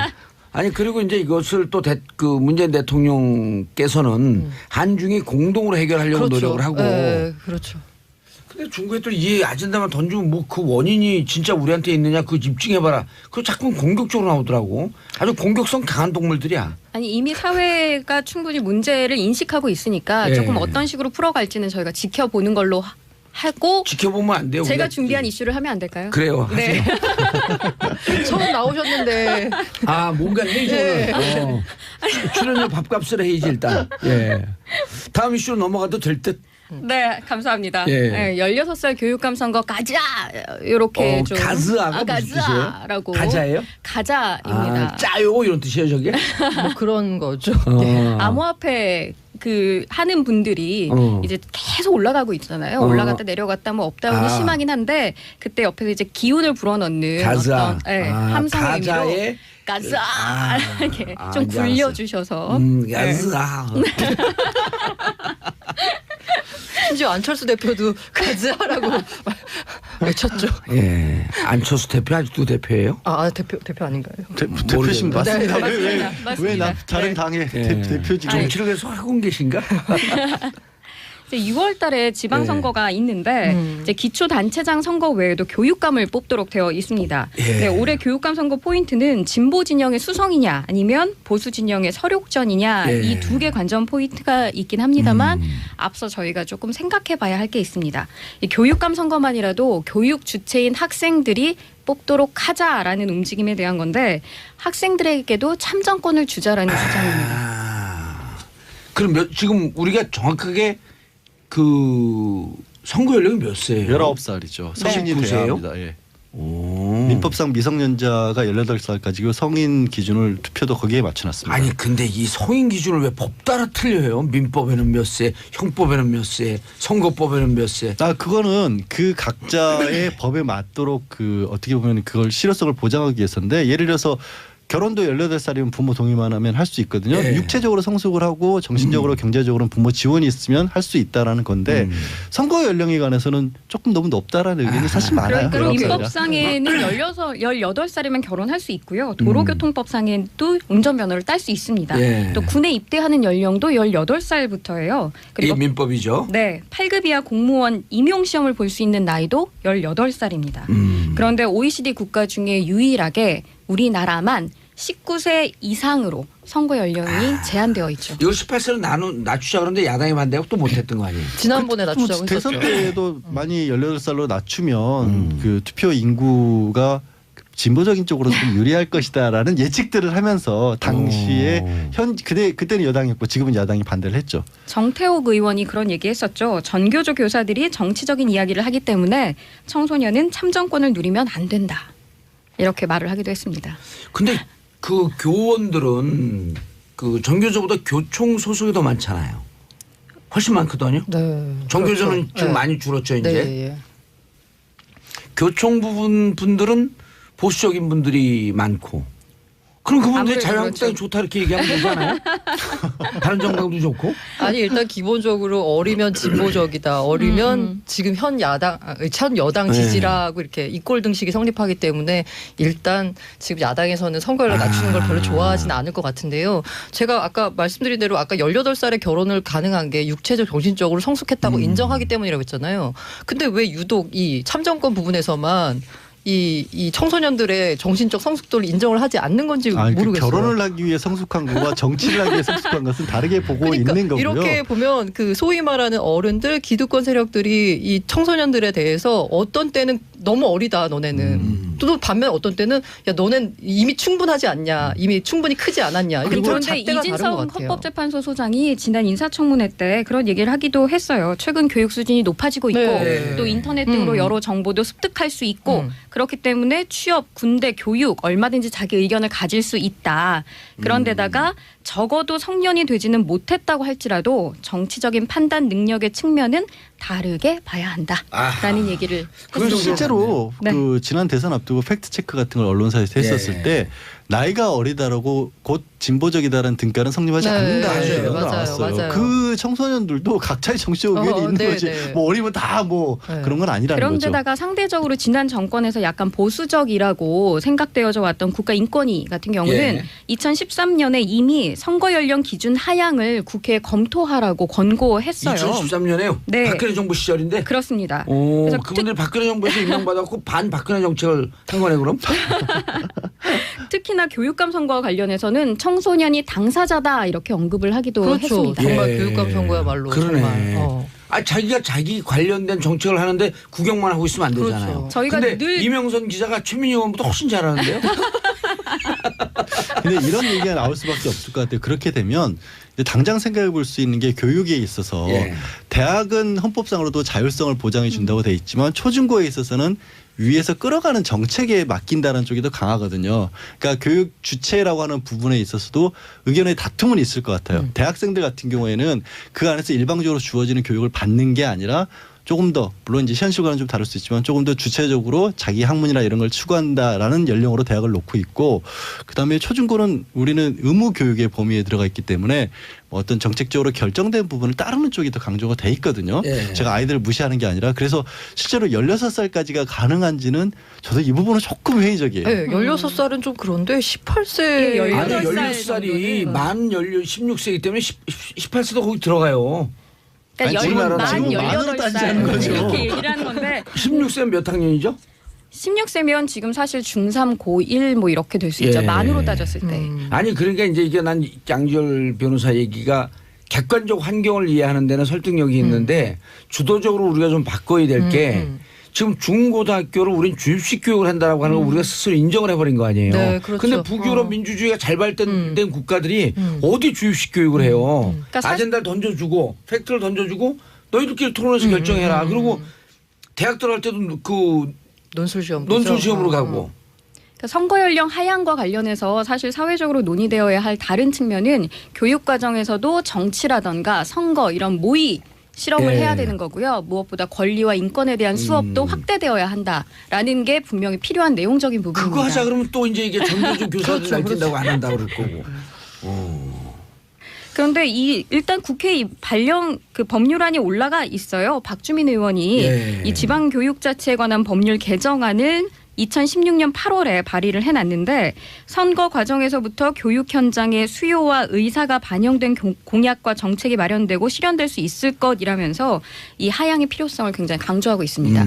저희가 말로는 늘 교육 3주체에 학생을 포함시키잖아요. 그럼에도 불구하고 이들을 배제한 교육감 선거가 어떤 의미가 있는지는 좀 생각해봐야 하지 않을까 이번에 싶습니다. 개정될 가능성은 없는 거죠. 근데 이번 선거를 앞두고. 어렵죠. 어렵죠. 그래서 바람을 담아서 가즈아라고. 가자. 네. 못 갈 것 같은데. 못 가자. 이번 선거뿐만이 아니라 이제 앞으로 다가올 선거들이 많으니까요. 그러니까 이거 좀 한번 진지하게 토론을 좀 해봤으면 해봤으면 좋을 좋겠어요. 것 같아요. 교육감에 한해서만이라도. 그렇습니다. 뭐 현재 서울시 교육감 이렇게 후보군이 뚜렷하게 나타나고 있지는 않아요. 그런데 앞서 말씀드린 대로 보수 진영이 어떤 서륙전을 꿈꾸고 있어서 이미 일찌감치 보수 진영의 일부 단체들 6개 단체 정도가 모여서 좋은 교육감 추대 국민운동본부가 출범한 상태입니다. 여기 지금 그럼 현재 나쁜 교육감이라는 거예요? 지금 현 교육감님께 굉장히 죄송한데 조금 봐야 될 게 보수 진영이 이렇게 주도적으로 어떤 단체를 꾸리고 한 데는 태극기 집회를 주도한 서경석 목사가 그 중심에 있다는 점이에요. 그래서 과연 교육 정책에 있어서도 부모된 입장에서는 보수성을 띨 수밖에 없는데 과연 이 보수 단체에서 만들어낸 어떤 단체 그리고 이 단체가 내세운 후보가 과연 우리 아이들의 교육을 얼마나 잘 이끌어갈 것인지 또는 개선해 나갈 건지 각자의 숙제가 되지 않을까 싶습니다. 아니 어쨌든 간에 이제 우려하는 게 애들한테 그 선거권을 주면 너무 포퓰리즘적인 애들을 막 이렇게 풀어주고 애들이 좋아하는 쪽으로만 저 교육 정책을 나갈 게 아니냐라고 이제 일각에서는 우려하고 있거든요. 하지만 그 선거권을 받게 되는 학생 숫자와 그 학생들을 좀 더 이렇게 좀 뭔가 더 공부를 하고 싶기를 원하는 부모의 숫자를 비교해 보면 부모의 숫자가 월등히 많거든요. 그래서 이게 뭐 자칫 포퓰리즘적으로 흐를 수 있다라고 우려하는 목소리는 현실적으로 봤을 때는 그냥 뭐 우려 정도로 그치고. 아니 진짜 한번 진지하게 논의해볼 필요가 네, 있을 것 같아요. 아니 그리고 또 하나는 촛불 혁명이라고 저희가 얘기를 하잖아요. 그런데 2016년 겨울을 달군 그 촛불 현장의 구성원들을 보면 가족 단위가 굉장히 많고 특히나 초등학교나 초등학교를 다니지 않는 아이들을 데리고 와서 민주주의 현장을 보여주고 싶어서 같이 왔다 이런 부모들의 열망도 있었고요. 그리고 자율적으로 나온 친구들 중엔 10대 청소년들이 굉장히 많았습니다. 아니 2008년도 소고기 광우병 때 그때도 중고등학생들 그렇죠. 먼저 시작한 거 아니에요. 우리 조카는 중3이었거든요. 근데 키가 180 넘어갔고 명박산성에 올라갔어요. 그 15명이 연행됐는데 그중에 한 명이에요. 그래갖고 그때 기사 보면 미성년자는 훈방 조치. 근데 그런 친구가 지금 보수적이에요. 20대 중반 됐는데 군대 갔다 왔고. 그 뿌리 깊은 약간 선입견이 애들이 정치를 하면 안 돼. 뭐 이런 약간 논리거든요. 근데 초등학교 중학교 그 학생회장 선거 때가 봐요. 무척 정치적이에요. 이제는 좀 시각이 바뀔 때가 되지 않았나. 예, 알겠습니다. 다음 뉴스 양지열 변호사님. 예. 용인 일가족 살해 사건 현장 검증. 예. 저는 요즘 이런 거 보면 끔찍하고 기사를 보고도 싶지 않아요. 이름이 이제 김성관으로 공개가 됐죠. 언론에. 이게 어떤 거냐면 용인에서 자신의 어머니 그리고 어머니가 아니라 이제 아버지가 이제 재혼을 하셨거든요. 어머니. 그 어머니가 재혼을 하셔서 아버지가 다른 동생 그리고 이제 의붓 아버지까지 살해를 하고 본인은 뉴질랜드로 도피를 했던 거죠. 3명이었던 거죠. 엄마를 포함해서요? 예. 엄마, 아버지, 그다음에 의붓 동생. 이부 동생이라고 하죠. 아버지가 다른 동생. 예, 이부 동생. 예, 그렇게 자기 친엄마까지요? 친어머니를 살해를 한 겁니다. 그래서 굉장히 큰 충격을 주었고 결국에는 우발적인 범행이라고 처음에는 주장을 했다가 뉴질랜드 도망갔다가 이제 잡혀왔거든요. 잡혀와서 구속을 했는데 수사 과정에서 결국 재산을 노린 범행으로 그렇게 밝혀졌습니다. 특히 충격적인 것은 아내와 함께 공모를 해서 이 어머니를 살해를 한 것이고요. 자기의 2딸들과 같이 갔었죠. 근데 이제 이거는 사건의 개요인 거고요. 갑자기 주소가 없어진 게 중요한 거는 말씀드리고 싶은 건 이 사람이 김성관이라는 이름을 가진 사람이라고 하는 거 그리고 얼굴이 언론을 통해서 어제 공개를 한 겁니다. 근데 생각보다 뭐 소심한 사람인 것처럼 마치 왜 그러냐면 이 사람이 이른바 캥거루족이라고 하죠. 나이가 들어서 결혼할 때가 됐지만 특별히 하는 일도 없이 부모에게 어떻게 보면 얻어 지내던 그런 사람이었는데 인성차별을 보고는 사람들이 저렇게 좀 어떻게 보면은 뭐 건장한 사내가 왜 그렇게 비실비실하게 엄마 돈을 얻어 쓰다고 있다가 결국에는 돈 더 얻으려고 어머니까지 살해를 했냐라서 많은 분노를 일으켰죠. 옛날에 그런 영화 있었잖아요. 공공의 적. 네. 공공의 적에서 나왔을 때는 그나마 아주 냉철한 사이코패스였고 잘 나가는 펀드 매니저였거든요. 그래서 돈을 더 받으려고 그런 짓을 했는데 이 사람은 그는 고아원 팔아갖고 돈 고아 달라고. 팔아서 그것 때문에 이성재 씨는 그 이후에 영화 출연도 못했다는 한동안 너무 악랄하게 묘사를 잘하는 바람에 근데 김성관 씨 같은 경우는 한 1억 8천만 원인가 이 돈을 어머님 통장으로부터 인출을 해가지고 뉴질랜드 도피를 했었어요. 근데 거기서 현장에서 뉴질랜드에서 검거가 됐죠.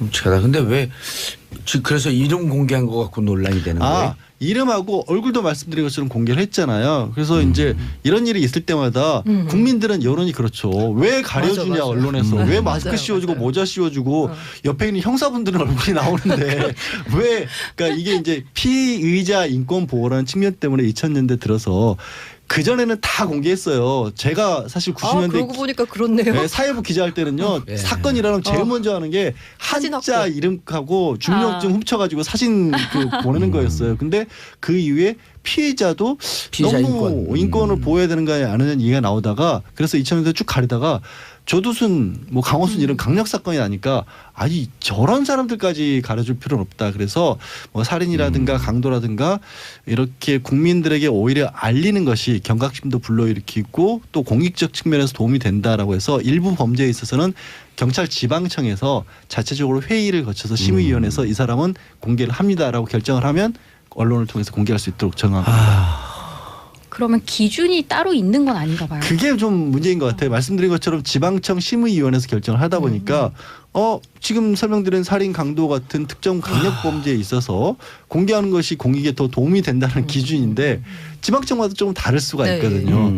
그래서 이거를 조금 더 명확한 기준을 만들어야 되는 게 아니냐. 그리고 이거를 경찰 단계에서 수사하는 상황에서 과연 이게 결정하는 게 맞느냐 아니면 조금 더 사건이 성숙한 다음에 일정 기준을 가지고 일정한 국가기관에서 정하는 게 맞느냐는 논란의 여지가 있습니다.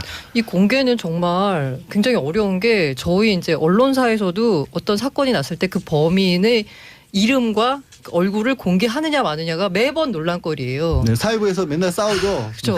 해야 된다는 쪽과 안 된다라는 쪽이 나눠서 결과적으로 하게 되면은 알립니다. 우리는 왜 이 사람의 이름과 신상을 그 얼굴을 공개를 하는지에 대한 이유를 쓰거든요. 근데 매번 이런 일이 벌어질 때마다 매번 얘기가 되고 매번 찬반 양론이 오가는 거죠. 사실 이거를 공개하게 된 것도요. 특정 언론사에서 우리는 이제 뭐 지금 경찰이나 검찰을 맡고 있지만 공개할 겁니다라는 게 이슈가 되면서 공개를 일부라도 하기로 바뀐 겁니다. 알겠습니다. 이제 근데 그러면은 지금 곧 3년 뒤면 출소하는 조두순.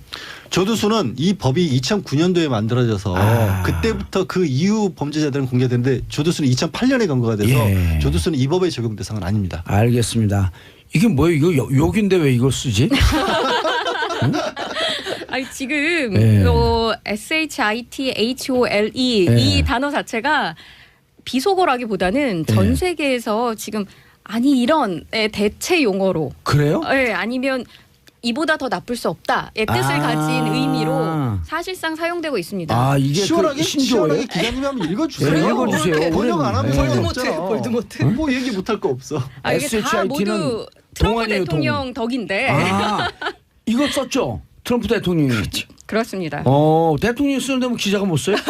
쓸 쓰세요. 수 있죠. 쓸 수 있죠. 예. 쓰세요. This place is a shithole 이런 건데 SH라고 좀 줄여서 저도 좀 이렇게 우아하게 포장을 좀 해보고 싶습니다. This place is shit 하기 왜 디스플레이스를 얘기하세요? 그거 말고 트럼프가 한 건 그게 아니라 슈털 컨트리스였잖아요. 인종차별적 발언의 논란 한가운데 자리하게 된 건데 거짓속을 할 때 네. 그런 뜻으로 쓰였다는 그 표현이죠. 이걸 정확히 어떻게 그렇습니다. 번역해야 될지는 참. 그래서 미국 내에서도 번역 있잖아요. 번역이 여러 가지로 나와요. 예. 그나마 우리나라가 거짓소굴이라고 가장 우아하게 번역한 축에 속합니다. 뭐 NHK 같은 경우는 아주 더러운 나라들, 또 지지통신 같은 경우는 변소 같은 나라들, BBC 일본어판에서는 분뇨구덩이 뭐 이렇게 얘기를 했고요. 그래 동구동이. 네. 금운동 할 때 동구동이. 그리고 AFP 같은 경우 더욱 정확하게는 똥통일 것이다 라고 말하기도 했습니다. 뭐 중국 일민일보 같은 경우는 불쾌한 국가들, 신화통신 같은 경우는 똥통하고 비슷한 단어죠. 오물통이라고 번역을 해서 기사 소식을 전하기도 했죠. 무슨 얘기하다가 그 얘기가 나온 거예요, 근데? 지금 트럼프 대통령 같은 경우는 이민 잡았다가 그런 거 아닌가요? 본인이 아프리카 그 IT와 중미 아프리카 국가들을 겨냥해서 우리가 왜 거지소굴 같은 나라들에서 이 모든 사람들이 여기에 오도록 받아줘야 하느냐 이민 정책과 관련해서 회의를 하다가 이런 발언이 나왔다고 하고요. 근데 이거는 회의에 참석했던 그 당시 이제 의원들과 관계자들에 의해서 나온 거고 트럼프 본인은 그런 말 한 적 없다라고 얘기하고 있습니다. 이제, 그런데 이 파문이 나오자 비디오 저널리스트 한 사람이 트럼프 대통령 소유 건물에다가 프로젝션으로 이 SH라는 단어는 정확하게 사용된다라면서 트럼프에게 뇌물을 주면 된다, 저항하라라는 의미의 반 트럼프로 지금 미국 열도가 끓고 있습니다. 알겠습니다. 인종차별 시리즈로 계속하고 있네요. 자, 세 분 인사하시고요. 예, 감사합니다. 정봉주의 정치쇼 4부 순서 들어가겠습니다. 여의도 미신타파. 자, 뉴스의 이면을 파헤치는 여의도 미신타파 시간이죠. 심리분석의 달인 정신과 전문의 최명기 원장님 자리하셨습니다. 네, 최명기입니다. 감사합니다. 요즘 좋으세요. 오래간만에 또 계속 들여다봤더니 힘이 팍팍 들어가네요. 예. 문화 비평, 시대 비평, 뭐든지 비평, 모두까기 비평. 경희대 이태광 교수님 자리하셨습니다. 네, 반갑습니다. 이태광 교수님 우리 프로 하면서 경사 났어요. 네. 우리 프로 시작할 무렵에 정 교수가 된 거예요. 그랬구나. 그 전에 시간 강사였거든요. 그랬나요? 그렇게 올라가지는 않습니다. 그랬어요? 네, 부교수였다가? 조교수, 부교수, 정교수로 가는 지금은 거죠. 부교수죠? 지금 정교수라니까요. 정 교수예요? 네, 저는 다 했죠. 오. 과정을 다 겪었죠. 조교수, 부교수, 정교수. 정교수 다음에 그다음 원로 교수가 뭐가 그 오래 평생 하는 교수가 뭐죠? 테니어예요. 종신. 그러니까 정교수가 태조 종신이죠. 교수예요. 종신은 아니지. 65세에 다 퇴임을 아니 해야 근데 재임용되고 그런 거 없어요?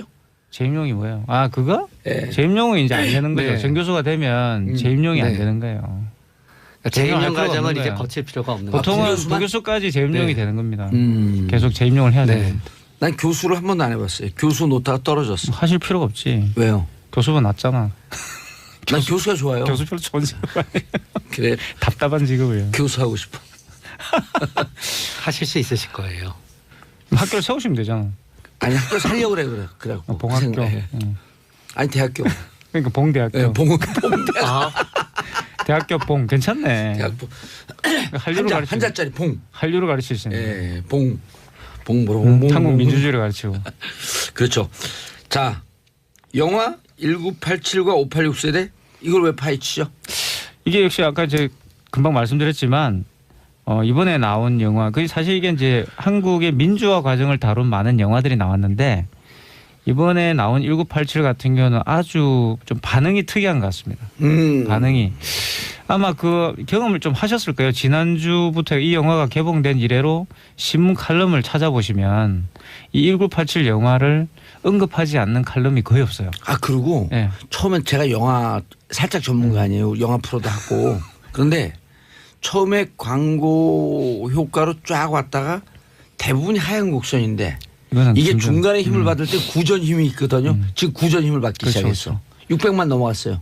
그러니까 이제 386 세대, 지금은 이제 586 세대라고 불리는데 50대가 됐죠. 그 당시에 이제 20대를 보냈던 그분들이 이 영화를 굉장히 많이 봅니다. 많이 보고 보신 뒤에 그냥 끝나는 게 아니라 반드시 무슨 SNS나 블로그에다가 한마디 쓰세요. 반드시. 이 힘이 굉장히 강한 것 같습니다. 그래서 뭐 개봉 18일 만에 500만 관객이 돌파해가지고 지금 제가 볼 땐 좀 1000만 갈 것 같다는 생각이 드는데 신관계 때문에 이게 무너질 줄 알았어요. 네. 왜냐면 처음에 250만 갈 때 허덕허덕이면서 갔거든. 그렇죠. 그리고 이제 초반에 밀릴 거라고 생각하고 뭐 중간에 끊기지 않겠나 생각했는데 오히려 중간에 지금 힘을 받아가지고 좀 굉장히 관객 수가 계속 지금 늘어나고 있는状態이죠. 아우, 그래서 고마워요, 진짜. 도대체 이게 뭐냐? 왜 지금 586들, 과거의 386들이 이 영화를 좋아하는가? 네. 그 이야기를 한번 해볼까 싶어요. 그 최명기 원장님 몇 학번이세요? 전 86학번이에요. 아, 다 바로 요 세대네. 네. 오. 저도 86이에요. 그래요? 두 분 친구예요, 그럼? 친구는 아니죠. 86이죠. 그럼 여기 나가면서부터 둘이 서로 아예 얘기를 안 하시대. 아니요, 저희 얼마나 따뜻한 얘기를 많이 하는데요. 많은 이야기를 합니다. 그 따뜻한 커피를 마셔봐도 따뜻한 얘기는 처음 들었는데. 그게 이제 그때가 또 아이러니한데 네. 전두환이 이제 집권하고 있을 때잖아요. 참 전두환은 제 인생에서 정말 제가 이 인생에서 다시 만나기 싫은 사람을 꼽아보라고 한다면 전두환인 것 같아요. 뭐 직접 만난 적은 없지만. 우리가 숫자 쓰서 이럴 때 그럼 얘기 누가 진지하게 하면 이렇게 보고 있다가 나는 근데 당신이야. 아직까지 호요식을 하고 있죠 이분이. 아, 진짜 27만 원만 미치겠어요. 있다고 이야기한 적이 있는데 뭐 자수전도 내고 지금 난리를 쳤는데 이분 때문에 사실 뭐 이 386 세대 살 청춘이 날아간 거나 마찬가지 아닙니까? 제 아는 선배님은 사실 이제 뭐 굉장히 유명하신 소설가가 나중에 됐지만 이분은 이 전두환이 쿠데타를 일으켰다는 소식을 듣고 탈영을 했어요. 군대에서. 누가요? 그런 분이 있습니다. 탄영을 해서 김학이라는 소설가가 있죠. 근데 그분이 이제 사실 전두환 네. 쿠데타를 소식을 접하고 총을 들고 탈영을 한 거죠. 전두환을 죽이겠다고. 그런 사람도 있었어요. 그때. 그만큼 이제 전두환이 그 당시 쿠데타를 일으키고 굉장했는데 굉장히 그 우리는 많은 사람들이 민주화의 봄에 대해서 들떠있을 때 예. 전두환이 집권을 하면서 사실 이걸 완전히 되돌려 놓은 거 아닙니까? 그죠? 네. 그런 어마어마한 사건이었습니다. 그러니까 그런 전두환이 집권을 하고 있을 때였던 거죠. 그때에 이 재밌는 것은 이 사람이 집권해가지고 한 일이 자기가 이 정권의 정통성이 부족하니까 이런 특이한 조처를 많이 했어요. 그냥 자기의 어떤 그런 집권과 반대되는 일들을 많이 했는데 그 중에 하나가 뭐냐면 학원 자유였습니다. 그래서 많이 대학생 정원을 많이 늘리고 예. 그리고 또 그 당시에 이제 70년대 때 민주화 운동을 하다가 예. 학교에서 이렇게 재직당했던 많은 사람들을 복권시키죠. 그런 일이 있었어요. 그러면서 그게 사실 민주화의 기폭제가 되는 게 특히 이제 학생 운동의 기폭제가 되는 그런 역할을 했던 겁니다. 그래서 그 선배들이 다 돌아와가지고 사실은 이제 학교 내에서 이른바 이제 다시 민주주의와 관련된 그런 의식화 교육들을 하게 되고 그게 또 이제 저같이 신입생들에게는 영향을 미치게 되고 아니 제가 그 일단 81년도에 전두환 씨가 네. 그 졸업정원제를 실시해요. 맞아요. 그래서 전체 학생의 130%를 뽑게. 그렇죠. 네. 우리 영어과 같은 경우는 200%를 넘게 받는 건 자유롭게 받고 예. 졸업을 정원을 정하자라는 거죠. 대학의 비판 의식을 약화시키기 위해서 네. 대학생을 확 늘린다는 거죠. 83년도 그건 말이 안 돼요. 말이 안 대학생을 더 많이 들리면 더 많이 비판적이 사실은 생기는 이렇게 건데. 많이 뽑아놓고 나서 예. 졸업이 안 된다고 생각하게 되면은 시위를 하거나 학생운동을 하지 않고 공부만 할 거라고 생각한 거예요. 그렇죠. 근데 어차피 졸업은 다 순진한 돼 생각이죠. 네. 그리고 그때 83년도에 감옥을 갔다 왔거든요. 네. 갔다 왔더니 84년도에 바로 감옥에서 나오면서 바로 복적 조치를 제적됐잖아요. 잘렸는데 다 복적을 시키는 거야. 네. 그래서 복학생 대책협의회 복대협 회장했잖아요. 내가 또 우리 외대. 네. 그러니까 그게 전두환 정권이 사실 광주의 어떤 봉기를 진압하고 사실은 정권을 잡은 거잖아요. 광주 그렇죠. 시민들을 광주 민주항쟁을 희생시키면서 그러한 것에 대한 어떤 그 정통성에 대한 어떤 위기의식 이런 것들이 결국 그런 민주화 조치를 자기들로 또 어쩔 수 없이 하게 만들었다는 거죠. 예. 자, 그런데 50대가 이 영화를 찾는 이유는 당시에 우리가 그 피를 끓으면서 사회민주화를 위해서 헌신했던 그 기억 때문에 찾는다? 무슨 이유 때문에 찾는 거예요? 결국 그거죠. 이제 물론 이제 그 당시의 역사적 사실을 놓고 보면 학생 운동에 참여했던 많은 분들은 사실 소수입니다. 그렇게 많은 분들은 아니었어요. 그러나 많은 분들이 참여는 안 하지만 그렇죠. 박수를 보내고 바로 공감을 하고 있었죠. 그러니까 본인들이 직접 참여는 못했다 손 치더라도 그런 학생 운동을 하는 학생들에 대한 부채의식 같은 게 있었어요. 많은 사람들이. 그래서 그분들이 사실 지지를 보내고 있었던 것이고 그 지지를 보냈던 그러한 어떤 본인들의 과거가 정당화되는 게 바로 이 영화였던 거죠. 이 영화를 보면서 그래 나도 하지는 못했지만 또 그때 먹고 살긴 바빴지만 박수를 보내. 왜냐하면 이 영화에 보시면은 그 택시 기사분들이 이렇게 클락션을 울린다든가 뒤에다가 전두환 불러가라. 그렇죠. 회사원들이 이렇게 창문 열고 이렇게 환호를 보내는 그런 장면이 나오는데 이제 그런 것들이 생생한 기억으로 다시 살아나는 거예요. 이 영화를 보면서. 이게 최 원장님 우리가 이제 감옥 갔다 오고 노동운동한다 뭐 농민운동한다 도시빈민운동한다 그러면 현장으로 막 가잖아요. 네. 그때 재밌는 현상이 같이 운동을 했던 친구들이 직장에 다니는데 그때 직장에 잘 들어갔잖아요. 그럼 월급날 되면 그 친구들하고 연락을 했고 만나요. 네. 만나면은 밥도 사주고 한 10,000원이고 20,000원이 30,000원이고 50,000원 이렇게 용돈을 줘. 미안하니까 자기는 직장 생활을 하고 계속 우리는 활동한 민주화운동을 한다고 하면서 활동을 하니까 이렇게 용돈을 줘요. 그게 한 10몇 년 동안 계속 지속됐어요. 그렇죠. 그리고 그때는 대학생이 시위를 하면은 뭐 먹을 것을 갖다 주는 건 기본이었고 그렇죠. 어떤 분은 돈도 주셨습니다. 네. 아니 학교 앞에 택시 타고 가라고. 학교 앞에 그 할머니 집은 다 있잖아. 어느 대학이든지. 들어가면 다 공짜로 할머니 이렇게 집 밥도 가면은 주시고 그날은 그랬어요. 막 막걸리 공짜로 주고 두부 공짜로 주고. 그러한 어떤 공동체의 경험 이 영화에서 환기가 됐던 거죠. 그래서 내가 20대 그 함께 박수를 보냈던 그렇죠. 그러나 미처 참여하지 못했던 이 사회에 대한 부채의식으로 이 영화를 보면서 영화를 본다. 이 영화에 등장하는 많은 장면들을 통해서 굉장히 또 영화가 공감을 디테일하게 이걸 보여줬기 때문에 공감을 하게 되는 거죠. 그러면 또 일정 부분은 이 영화가 그렇게 단지 정치적 메시지만을 남겼다 그러면 이렇게 호응을 못 받았을 거예요. 그렇죠. 근데 펑펑 운대요 다. 왜 그 감정선을 자극할 수 있냐 하게 되면은 결국은 20대는 모든 사람한테 빛나는 거거든요. 그러니까 그 당시에는 맨날 최루탄 터지고 그러는 게 되게 하루하루는 힘들었지만 그게 지금 50대에 와서 생각해 놓고 보면은 아름다운 청춘이었던 거예요. 맞아요. 그러면서 이제 또 50대 이 어떤 의미에서 우리가 저성장 시대를 맞이하다가 보면은 여기에서 결국은 나도 한때 20대에는 저렇게 큰 소리 낼 수 있고 뭔가 절정 경험을 하고 뭔가 나의 삶이 이렇게 뭔가 대단한 삶이 될 거라고 생각하고 뭔가 우리가 꿈을 갖고 있었는데 50대에 지금 우리 대한민국에 살면서는 하루하루 이자 걱정을 갖다 해야 되고요. 언제까지 회사를 다닐까 생각해야 되고 완전히 꺾인 날을 보게 되는 거예요. 그런데 이 영화는 비극이거든요, 결국. 그렇기 때문에 결국은 이 부분에 있어서 또 현재 50대의 나의 어떤 불안함이 여기에 투영이 되면서 20대의 어떤 빛나는 싸움이 더욱 어떤 간절해지는 마음을 갖다 이제 가지게 되는 거예요. 아, 우리 오늘 이렇게 할 때 우리 PD님이 마지막 곡, 그 영화의 마지막 곡처럼 그날이 오면 이런 걸 이 노래, 이 방송이 끝날 때 쫙 그걸 깔아주면 무척 아름다울 텐데. 사실 그 노래 나올 때 저도 이제 뭉클했는데 사실 그 노래는 이제 전태일 그 열사가 사실 이제 분신했을 때 그 장례식 때 이제 불려진 노래죠. 전태일 열사를 기념하면서 부른 노래인데 그 노래가 이제 1987 마지막에 이제 나왔다는 거. 이런 것들도 본다면 사실 이 영화에서는 다루진 않았지만 1987 그 민주화 운동 이후에 이른바 789 또 노동자 투쟁이라는 게 있었잖아요. 그런 것들이 아주 이 영화는 뭐 다 보여주진 않지만 어쨌든 다 담아내려고 노력을 한 영화입니다. 그런 면에 굉장히 좀 저는 많은 사람이 공감을 일으켰다 보고 또 한 가지는 지금의 정치 상황. 그러니까 이제 박근혜 전 대통령의 어떤 탄핵과 더불어서 등장했던 이 문재인 정부야말로 사실은 지금 586들이 그 87년대에 내세웠던 그러한 이상을 실현하고 있는 정부인 거거든요.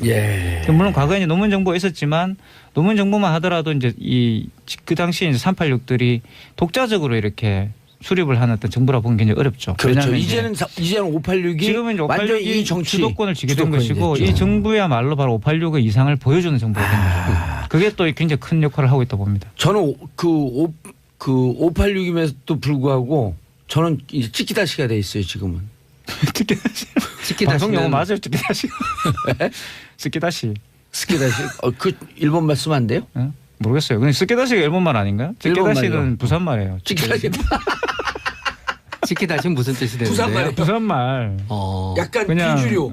원래 스키다시는 이렇게 허접한 인생. 반찬 공짜로 주는 반찬을 말하죠. 허접한 인생 이런 뜻이죠. 서비스. 저는 같은 586이고 3, 40년 동안 그 함께 했으면서도 허접한 인생이 됐다 이런 뜻이에요. 그런데 이 영화가 또 50대 관객만으로서는 이렇게 많은 호응을 받을 수 없잖아요. 이 영화에는 또 어떤 의미가 있냐 하면은 20대 관객들이 봤을 때는 현재 20대 관객들이 봤을 때는 본인이 이 당시에 20대가 되면서 작년에 있었던 촛불 시위를 갖다 다시 공감하게 되는 거예요. 그래서 양끌이가 되면서 올라가게 되는 거고요. 거기에 이제 또 결국은 대통령의 어떤 그 영화를 갖다 본 거라든가 어떤 의미에서 이 영화에 대한 논쟁을 갖다 보수층에서 일으키게 되면서 오히려 이 영화의 흥행을 도와주고 있는 거예요. 저는요. 정진희님 부모님과 같이 1987 보고 왔는데 하시는 말씀이 그때 참여 못하고 지켜만 봤던 게 미안한 마음이 너무 컸다고 하시더라고요. 참여 못하고 지켜만 본 것이 아니고 사실은 마음속으로 박수를 보냈기 때문에 우리처럼 앞에 혹은 이렇게 감옥 갔다 온 사람들이 그 힘이 있었기 때문에 용기를 내서 나갈 수 있었던 거거든요. 그러니까 그때 넥타이 부대, 박수 부대가 있었기 때문에 앞에서 돌 던지는 사람들도 있었던 거고. 영화에도 잠깐 묘사가 되는데 이제 시위를 그리로 나가면 사실 그 전에는 굉장히 무서운 분위기죠. 와서 이제 이 사복조가 와서 이렇게 잡아가는데 굉장히 무섭잖아요. 거기 남영도 앞에 총 카바 입고 내린 사람이 이른바 백골단 헬멧을 허연 걸 써놓고 백골단이라고 그랬거든요. 원래는 이제 사복 체포조죠. 정식명칭. 근데 이 사복 체포조가 오고 그러니까 아주 공격적으로 이제 진압을 하는 겁니다. 그런 식으로 아예 모이지도 못하도록 만들게. 근데 이제 박정철 그 열사가 이제 죽은 뒤로부터는 분위기가 완전히 달라졌어요. 그래가지고 시위를 해도 숨겨주는 겁니다. 숨겨주고 영화에서 나오잖아요. 닫잖아요. 그게 진짜 그런 일이 있었어요. 그리고 이렇게 뭐 그 당시에 다방이었는데 카페가 아니라 다방 같은 데를 도망을 들어가면 문 닫고 뒤로 보내주고 그리고 또 뭐 이렇게 할아버지들이 이렇게 보호해주고 뭐 이런 게 있었어요. 그러니까 그런 부분들이 굉장히 그 당시로 본다면 많은 분들이 참여를 하고 말고의 문제가 아니라 심적 지지를 했기 때문에 학생들이 그렇게 할 수 있었던 거죠. 그러면 그러니까 그때 참여를 안 했다고 자괴감을 가질 필요는 없는데 어쨌든 이걸 보면서 그때 당시에 우리 그 아름다운 청춘에 그렇게 열정적으로 했던 분들한테 미안한 감이 있는 거죠. 그리고 그 중심에는 결국 한 사람의 커다란 희생이 있었다는 거예요. 두 사람이 아니에요? 두 사람이죠. 이한열. 우리가 이제 독재 정권은 어떤 거를 갖다 하게 되냐면은 독재 정권이 독재를 하다가 보면은 사람의 목숨을 본인들이 귀하게 여기지 않다가 보니까 사람들이 한 사람 어느 단 한 사람의 죽음에 대해서 이렇게 모든 사람이 동정할 거라고 상상하지 못해요. 그런데 사회구도 돌이켜놓고 보면은 한 사람의 억울한 죽음에서 시작이 됐거든요. 시체가 사체가 바다에서 떠오르면서요. 똑같이 1987년도에 또 어떤 의미에서 처음에 한 사람의 예. 박정철 열사의 억울한 죽음에서 모든 사람의 동정심이 오히려 그게 한 사람의 죽음이었기 때문에 동정심이 더 많이 가게 된 거고요. 그리고 그로 인해 그 다음에 이한열 열사의 두 번째 죽음이 있게 되면서는 모든 사람의 동정심이 가게 되는 거예요. 예. 그렇기 때문에 이게 독재 정권의 입장에서는 한 사람 한 사람이 그들은 목숨에 대한 가격을 전부 매기고 있을 거예요. 이 죽음의 가격을 이 죽음으로 인해서 우리는 어떤 마이너스가 오게 되나 지지율엔 어떻게 해나 사람의 목숨을 갖다 어떤 계량화해서 생각하고 본인들의 도구한 부분으로 생각하지만 결국은 인간의 목숨은 그 무엇으로도 바꿀 수 없다는 거고 예. 결국 인간의 목숨이 가진 귀한 희생이 이거를 갖다 불러일으켰다는 걸 갖다 하게 되는데 예. 지금도 그 희생에 대해서 뭔가 계산하고 있는 분들이 있다는 거는 예. 되게 슬픈 것 같아요. 그냥. 그 시기를 보냈던 그 20대 청년들이 지금은 정치권의 주류가 됐어요. 586. 네, 그렇죠. 예. 그래서 이제 청년들이 이제 기성세대가 되었고요. 물론 이제 이 지점에서 또 우리는 이제 뭐 반성을 해야 될 부분들도 있겠죠. 과연 이제 그 당시의 이상이 지금 우리가 하고 있는 여러 가지 정치적 행위 속에서 잘 구현되어 있는가는 끊임없이 반성해야 될 문제인데 예. 결국 제가 볼 때는 이 586 세대들이 기성세대화 되면서 한국 사회는 분명히 과거는 달라졌다고 생각합니다. 그러니까. 근데 이 달라진 것들을 어떻게 유지하는가가 되게 중요하고요. 어떻게 예. 또 확장해 갈 것인가 저는 굉장히 중요하다 봐요. 맞아요. 지금 주류가 돼갖고 586 즉 386, 486, 586 넘으면서 너무 양지만 찾아다닌 거 아니냐. 그러니까 이제 이런 자조적인 얘기도 있어요. 양지 찾아 386. 예, 그 전혀 엉뚱하신 분들이 네. 이제 또 1987 영화를 보고 오셔가지고 김문성 씨 같은 경우가 이제 자기도 거기에 있었다. 아 그때 그랬어요 진짜. 사실 있었어요. 네, 있었는데 있었어요. 저는 그거는 이제 그러면서 이제 반성은 해야 되는 거죠. 반성을 해야 되는 그 거죠. 이후에 어떤 네. 행보에 대해서는 반성을 해야 되는 것이고 네. 내가 그래서 참 그때 정신을 잃고 이렇게 했다 이 정도 이야기를 해야 되는데 그냥 숟가락 하나 이제 얻는 거예요. 나도 그 당연히 있었습니다. 저도 예. 뭐 그때 김문성 씨를 그때 봤으니까. 영화, 그 김무성 주제 영화 그거 아니야. 옥새 들고 튀어라. 나르샤 혹서 들고 나르샤. 옥새 들고 나르샤. 나는 뭐 그 영도 앞바다 가가지고 이렇게 예. 뭐 그러니까 이런 것들이 사실은 좀 1987의 정신을 훼손한다. 많은 분들이 1987을 보면서 어떤 개인적이든 아니면 굉장히 공동체적인 그런 생각을 하고 있는데 여기에 대해서 반성할 건 반성하고 예. 또 새로운 길을 가려고 그러면 충분한 어떤 그런 돌아봄이 또 있어야 되는 거 아니겠어요? 386이 486 되고 586 되면서 한 건 없이 너무 정치권의 주류로서의 오래 향유했다라고 하는 비판도 있거든요. 네, 세대 교체가 안 이루어지고. 네. 근데 그게 참 쉽지 않은 게요.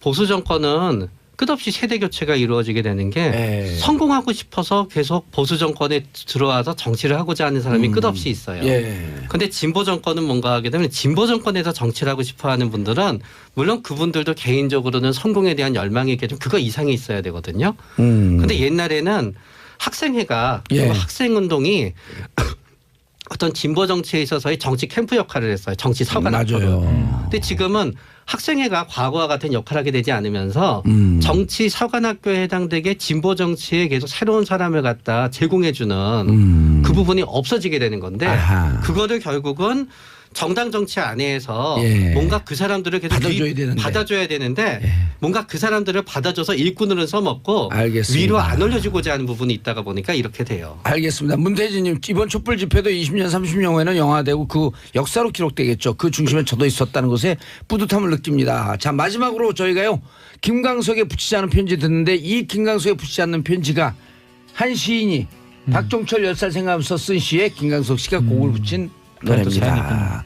자 김광석에 두 분 인사하시고요. 네, 감사합니다. 김광석에 붙이지 않은 편지 듣고 저는 마치는데 평화가 오고 있습니다. 땡큐. 피스 코리아.